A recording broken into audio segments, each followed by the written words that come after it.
የአሜሪካን ቪዛ በቪዛ ካርዳችሁ እያለ ነው የኦሮሚያ ህብረት ስራ ባንክ። ዓለም አቀፉን የቪዛ ካርድ ከኦሮሚያ ህብረት ስራ ባንክ ዛሬ ከወሰዳችሁ በሚቀጥለው በአሜሪካ በሚደረገው ዓለም ዋንጫ ላይ ሄዳችሁ ተመልካች እንድትሆኑ የሚያስችላችሁን የዕጣ ስርዓት ከሰሞኑ አስተዋውቀዋል።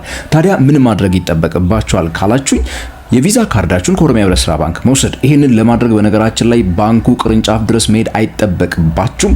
በባንኩ ኦንላይን ፕላትፎርሞች ላይ የተቀመጡ ሊንኮች አሉ። እነዛ ላይ ገብታችሁ በናሽናል አይዲያችሁ በሚደርሳችሁ ቬሪፊኬሽን ኮድ ቬሪፋይ ካደረጋችሁ ካርዱ ልክ ሲደርስላችሁ ደውለውላችሁ ኑና ውሰዱ ይሏቸዋል። ታዲያ በእነዚህ ካርዶች ላይ የዶላርም የብርም አካውንት ማስቀመጥ የምትችሉበት ነው። ላው ላይ መሙላት የምትችሉበት ሆኖ $20 ድረስ ለኔትፍሊክስ ለአማዞን የመሳሰሉት አሊባባ ላይ ከከፈላችሁ እንዲሁም ደግሞ ሀገር ውስጥ እስከ 200 ብር ደግሞ ክፍያ ከከፈላችሁ እጣ ውስጥ የምትካተቱ ይሆናል። በተጨማሪም ደግሞ የኦሮሚያ ህብረት ስራ ባንክ የካሽ ሪሳይክሊንግ ማሽኖች አሉ። ኤቲኤሞች አይደሉም፣ ገንዘብ ብቻ የሚያወጡ ሳይሆኑ ገንዘብ የሚቀበሉ ናቸው። በነዛ ማሽኖች ላይ ደግሞ ከ1000 ብር ጀምሮ ዲፖዚት ስታደርጉ ሄዳችሁ ስታስገቡ ካሻችሁን እንደዚሁ የዚህ እጣ ተካፋይ ትሆናላችሁ።